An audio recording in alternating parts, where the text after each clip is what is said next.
Peringatan, puisi karya Wiji Tukul. Jika rakyat pergi ketika penguasa pidato, kita harus hati-hati, barangkali mereka putus asa. Kalau rakyat bersembunyi dan berbisik-bisik ketika membicarakan masalahnya sendiri, penguasa harus waspada dan belajar mendengar. Bila rakyat berani mengeluh, itu artinya sudah gawat. Dan bila omongan penguasa tidak boleh dibantah, kebenaran pasti terancam. Apabila usul ditolak tanpa ditimbang, suara dibungkam, kritik dilarang tanpa alasan, dituduh subversif dan mengganggu keamanan, maka hanya ada satu kata, lawan.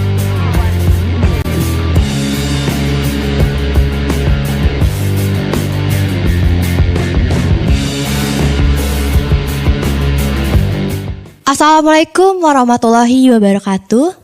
Salam sejahtera. Selamat berjumpa di podcast Suara Untuk Esok Channel. Sebelumnya perkenalkan, gue Ais dan gue bertugas menjadi host di episode podcast kali ini. Pada kesempatan kali ini, kita akan mengangkat tema yang sangat relevan dan sering kali nih dibahas dalam gerakan mahasiswa, aktivis, bahkan dalam situasi-situasi ya nasional. Nah, tema kita kali ini adalah gerakan mahasiswa dan demokrasi di Indonesia. Untuk itu, hari ini studio kita kedatangan dua narasumber yang sangat keren dan tentunya sangat berpengalaman. Narasumber pertama ada Bung Yul Amrozi, lalu narasumber kedua kita ada Bung Jan Prince Permata. Ya, singkat aja ya. Saya Yul Amrozi. Saya termasuk dari generasi 90-an lah. Kebetulan lahirnya tahun 70-an kan. Jadi udah tua sekarang, udah di atas 50. Ya kebetulan aja pas 90-an itu saya menjadi salah satu yang mengalami peristiwa apa yang dinamakan gerakan mahasiswa 90-an. Saya ikut aktif dalam orang yang mengenal kemudian Smith, yang kemudian mendirikan Partai Rakyat Demokratik pada tahun 94 yang kemarin baru ulang tahun. Nah, singkat cerita, saya pernah menjadi peneliti, kemudian pernah juga mendirikan media kecil-kecilan, kemudian juga pernah punya perusahaan walaupun bangkrut, konsultan pemerintahan dan bisnis intelijen, kemudian sekarang menjadi peneliti media di Kominfo sejak 2017. Wah, sangat menarik. Bung Yul bisa ceritain nih pengalaman yang menarik ketika aktif menjadi mahasiswa dalam pergerakan apalagi di Smith, Yogyakarta. Dan menurut Bung Yul sendiri, apakah gerakan mahasiswa saat itu tuh punya pengaruh untuk gerakan reformasi 98?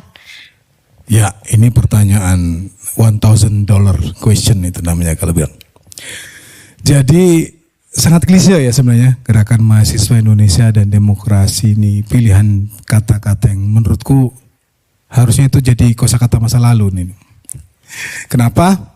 Karena gerakan mahasiswa ya kumpulan mahasiswa yang bergerak, kemudian beraksi, melakukan aksi demonstrasi, bisa seminar, bisa apa, teatrikal segala macam, yang pada saat itu saling berhubung satu sama lain di antara berbagai kota dan yang terpenting mengajukan sebuah tuntutan politik.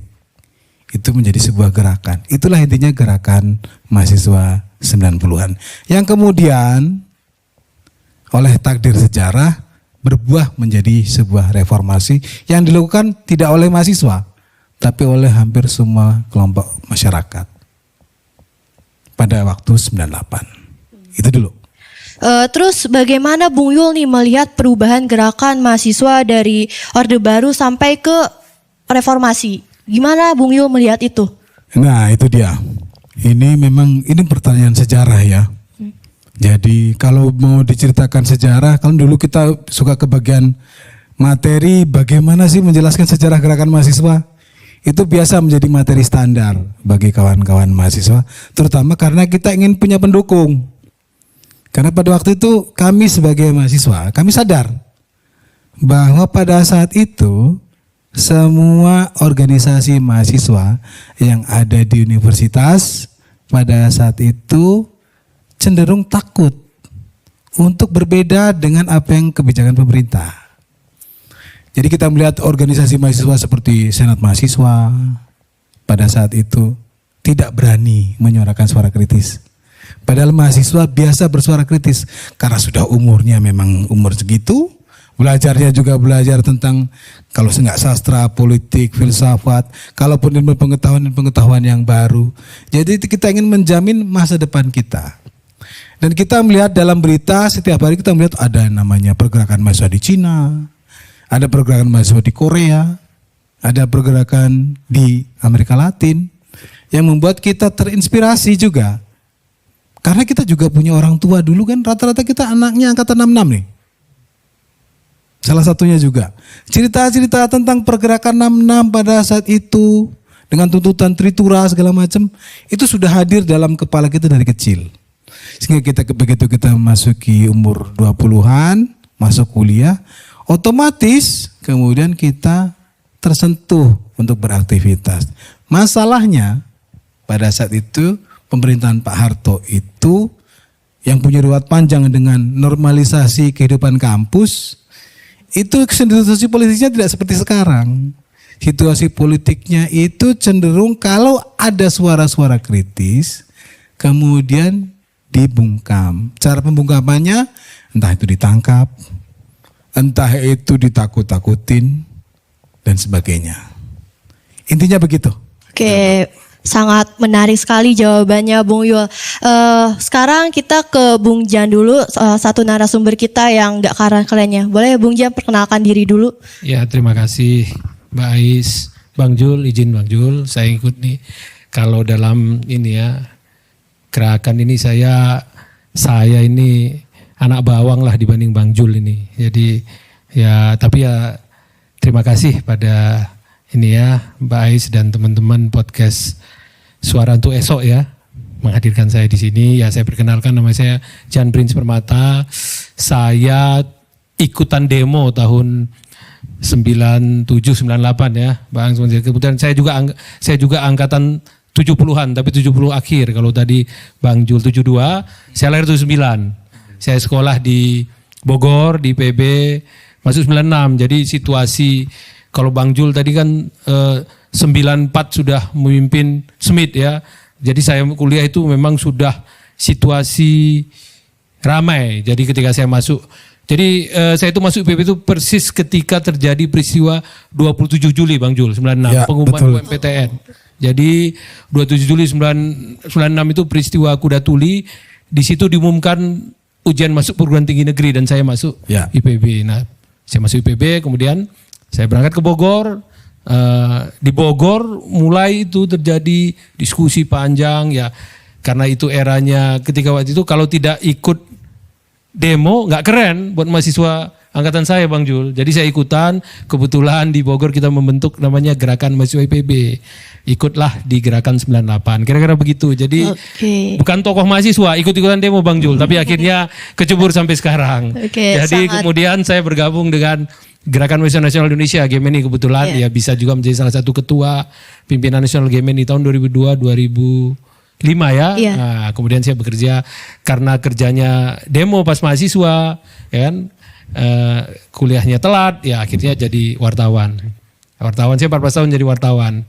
14 tahun sekarang alhamdulillah ya, puji Tuhan ya bekerja di Sekretariat Negara sekarang. Ya mungkin karena saya dianggap punya pengalaman demo bisa nulis ya, direkrut di sana kira-kira begitu. Itu Bang Jul. Ya, pengalamannya sangat menarik Bung Jan. Lalu Bung Jan mungkin bisa ceritain nih pengalaman Bung Jan yang lebih menarik lagi ketika menjadi aktivis mahasiswa pada tahun 98. Ya, jadi begini, 98 itu kan mungkin menjadi puncak reformasi ya Bang Julia. Jadi memang ketika saya kuliah, saya ceritakan tadi kuliah itu sudah ketika kuliah dan ketika saya SMA itu memang pemberitaan mengenai demokrasi, demonstrasi itu udah sering menghiasi media massa. Jadi sejak saya SMA juga sudah membaca dan mendengar lah termasuk seperti itu. Dan ketika saya sekolah di IPB, saya sering menerima itu Bang Jul, fotokopian ini. Selebaran. Ya, selebaran. Jadi selebaran dalam kertas apa itu Bang Jul? Kertas Kertasnya ubi ya, kertas ubi dulu namanya. kertas stensil. Ya, stensil ubi. Jadi dari situ, jadi dari tangan ke tangan. Jadi dulu saya di PB kan nggak tiba-tiba jadi ikut ini demo, pasti ada yang ini ya ngajak ya. Iya. Saya memang kebetulan suka nongkrong dan ketika itu nongkrong ketemu dengan ternyata ya beberapa kakak kelas yang juga aktivis ya. Nah, diajaklah diskusi, saya mulai baca dan saya tertarik baca soal sejarah. Kemudian yang stensilan itu unik Bang Jul, beda dengan yang di koran.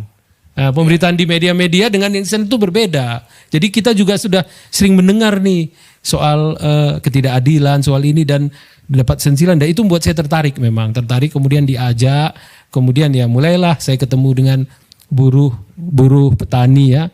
Buruh petani dan kita melihat memang ketika itu kita melihat memang membaca, melihat bagaimana situasinya. Jadi ya itu yang membuat saya ikut bergerak waktu itu ya di 98 itu. Jadi begitu sebenarnya awalnya ikut-ikutan. Iya. Ikut-ikutan saya baca buku, baca ini kok saya jadi tertarik sebenarnya. Tapi tentu ada tantangan-tantangan yang harus dihadapi ketika saat itu kan. Tapi tantangan yang paling berat menjadi aktivis mahasiswa di Orde Baru itu apa sih Bung Jan? Yang benar-benar menjadi tantangan terberat di masa itu tuh? Kalau saya sekolah di PB itu menyesuaikan antara demo dengan waktu kuliah sebenarnya ya. Oke. Itu kalau menurut saya. Oke. Jadi ya kita kan kalau dulu saya sekolah di PB itu ketat sekali ya, ketat ya seleksinya juga lumayan. Jadi ya akhirnya dulu ini tapi rumitnya mengatur jadwal itu membuat kita tertarik karena kita melihat beberapa kisah ketika itu kan kita juga membaca berita penculikan ini aktivis ya Bang Julia, penculikan aktivis ada dulu ya. Kita dengar kita ini akhirnya kita sebagai anak muda tergerak dan tertarik mengikuti itu. Akhirnya itu tadi saya bertemu dengan beberapa kakak kelas senior ya, diajak berdiskusi, diajak ke buruh, ke petani. Jadi kan dan kita lihat ketika itu memang situasi ekonomi juga memburuk waktu itu ya, Bang Jul, agak memburuk. Kemudian ini ya kita melihat memang kita juga membaca buku tadi, kita juga membaca beberapa buku-buku ya, misalnya saya juga sangat terpengaruh juga seperti buku-buku Ernesto Che Guevara seperti itu kisah itu, kemudian Tan Malaka ya kisah-kisah heroik itu membuat kita juga ini intinya memang kita dulu ikut itu mengikuti situasi, kemudian kita tergerak memang terhadap kita sebagai dulu anak muda ya merasa tergerak melihat nasib rakyat ya itu sebenarnya nasib rakyat seperti apa. Saya kan anak PNS Bang Jul, guru orang tua saya dosen, guru ya kan. Kemudian dulu kan kita juga seperti saya sekolah di PB kan disubsidi oleh negara dulu ya. Jadi itu membuat kita tergerak waktu itu, itu yang membuat kita menjadi kritis. Ya akhirnya lanjut begitu aja sebenarnya. Sebenarnya nggak ada cita-cita jadi aktivis dulu. Ngalir gitu aja. Mengalir begitu aja. Kalau saya begitu. Jadi nggak ada cita-cita menjadi aktivis, menjadi tokoh enggak. Jadi cuman memang saya kalau memulai sesuatu biasanya serius, saya ikutin. Itu sebenarnya. Dan bertemu dengan teman-teman yang cocok juga ya. Cocok ya begitu aja sebenarnya. Ya, dan ngalir gitu aja berkecimpung di sana tanpa disadari dan tentunya tidak masuk dalam cita-cita menjadi aktivis. Tidak masuk cita-cita itu. Jadi aktivis itu nggak menjadi cita-cita. Oke. Untuk Bung Yul sendiri, bagaimana sih tantangan-tantangan yang dihadapi di era tersebut, era Orde Baru? Tentu kita sendiri tahu gimana nih Orde Baru situasinya saat itu, banyak aktivis-aktivis yang hilang juga. Nah, bagaimana Bung Yul? Sebenarnya kalau kita mau menceritakan tentang masa-masa 90-an, waktu 10 menit atau 15 menit itu gak cukup ya. Tapi paling tidak sebagai gambaran ya. Sebagai gambaran itu sebenarnya kondisi ketika masuk kuliah itu relatif sebenarnya ya. Semua informasi itu kita bisa baca di sumber-sumber media yang ada seperti koran dan majalah. Karena harus kita ingat loh, bahwa zaman Pak Harto itu informasi yang kita dapat juga banyak. Koran bagus, majalah bagus, sehingga kita dari SD, SMP, SMA, kita mendengar yang namanya media, koran dan majalah yang bagus seperti Tempo dan Kompas. Itu sebagai makanan sehari-hari. Sehingga salah satunya pemicunya adalah ketika 90-an menjelang pemilu kemudian itu 90-an ya, pemilu 92 ya. Itu ada yang namanya kuningisasi. Pada saat ketika ada kuningisasi, penyeragaman segala macam, kita itu muak. Karena sebelum itu nggak pernah ada penyeragaman. Ada memang pemilu waktu aku masih SD, tapi beragam. Yang namanya gambar banteng juga ada, gambar Ka'bah juga ada, gambar beringin juga ada. Ketika memasuki 90-an, ada kuningisasi. Semuanya yes man kepada Pak Harto. Otomatis kita sebagai waktu itu masih SMA ya. Iya. Kok keadaan kayak gini banget sih gitu kan. Nah begitu memasuki kuliah kemudian kita mendengar kabar bahwa ada mahasiswa kemudian yang dipenjara pada tahun 90-an. Karena solidaritas terhadap penggusuran, solidaritas terhadap pemindahan paksa orang-orang di waduk misalnya. Kita mendengar itu, mahasiswa mendengar itu. Tadinya kita bersimpati saja, datang ke tempat mereka, ikut merasakan bagaimana rasanya gitu kan, mendampingi orang-orang yang menjadi korban pembangunan pada waktu itu. Kita sadar betul bahwa pembangunan itu penting, tapi kita juga tidak maulah kalau pembangunan seperti itu, penyeragaman, apalagi penangkapan, pemaksaan, kemudian ada seminar-seminar dilarang, kemudian mahasiswa harus mengikuti semua sistem yang ada.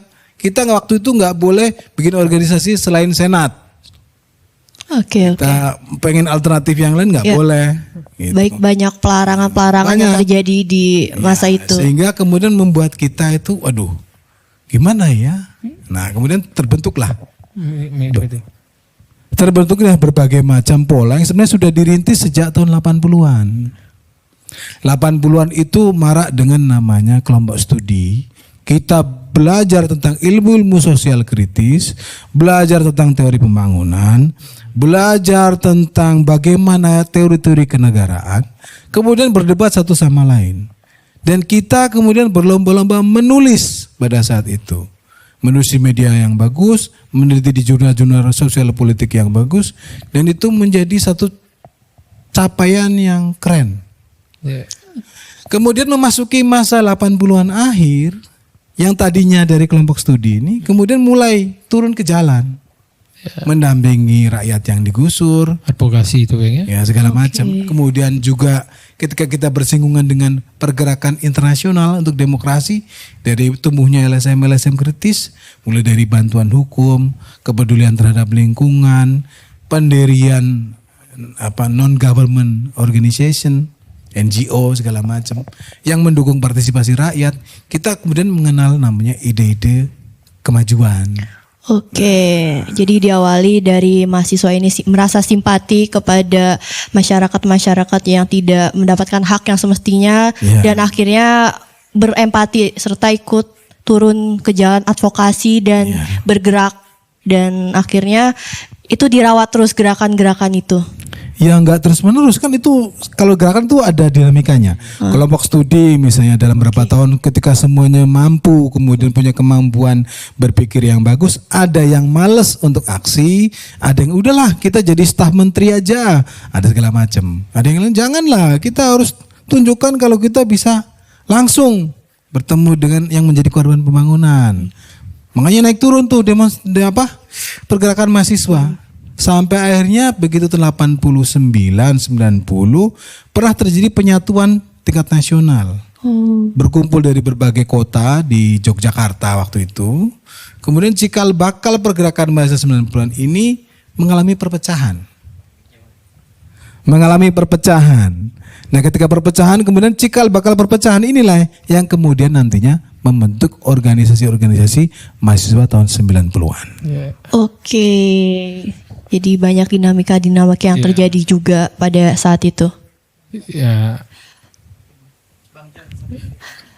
Gimana Bang Jan? Tak ada tanggapan tentunya pasti terkait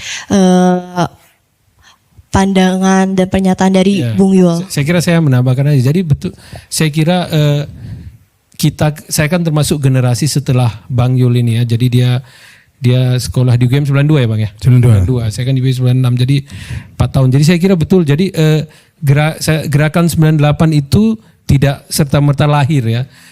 dia dibangun dari proses yang panjang tadi ya. Jadi ada kelompok studi. Jadi ada kalau 80-an itu kan banyak para aktivis itu di kelompok studi NGO ya. Kemudian mengadvokasi masyarakat. Jadi 98 itu menjadi puncak dari gerakan itu sendiri. Jadi 98 itu menjadi dimulai dari kalau kita lihat 66 ya, 65 66 kemudian malari ya 74 ya, kemudian 78 itu PKK, kemudian Azas Tunggal 84 ya. Kemudian berkembang terus sampai ke 90-an 98 itu. Jadi kami yang 98 itu saya dulu semester 4 ya ikut di jalanan itu juga lahir dari proses kaderisasi panjang saya kira dari generasi sebelumnya.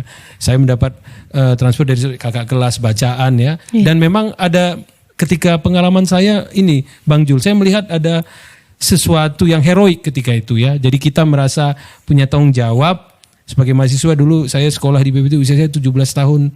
Saya masuk BP itu usia saya baru 17 tahun ya. Jadi semester 4 itu usia saya belum 20 ya. Saya merasa waktu itu ya ada sesuatu yang heroik bagaimana ya kita harus ikut memberikan apa ya, ikut dalam arus ini. Selain dari awalnya ikut-ikutan, saya membaca, saya tertarik, saya ketemu petani, ketemu buruh itu kan, itu membuat menambah kita membaca buku dan menambah heroisme kita, Bang Jul. Jadi itu sebenarnya. Jadi akhirnya ditekuni, begitu loh, ditekuni sampai dulu kita mendirikan kelompok studi, nah ya kita mendirikan diskusi ya, dari situ kita bersama teman-teman ikut ya begitu, Ais. Jadi kita 98 itu menjadi puncak dari proses yang panjang menurut saya. Jadi itu tadi dan memang ya saya bersyukur di 98 mengikuti proses itu ya, pernah demo di berapa tempat lah ya, sampai yang mengesankan itu Bang dulu pernah jalan dari Salemba sampai ke DPR RI. Banyak sekali manusia, saya